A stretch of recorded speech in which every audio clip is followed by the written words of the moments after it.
عندما أخبرني نسيبي وقال إنني عازمك على وجبة من الفطور، فأنا أتيت ملهوف وقبل الفطور بساعات قبل أن لا تغيب الشمس، وناديت وبعين شفتها، والله شفتها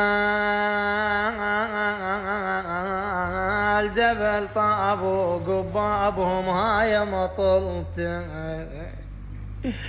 قلوا لي شلون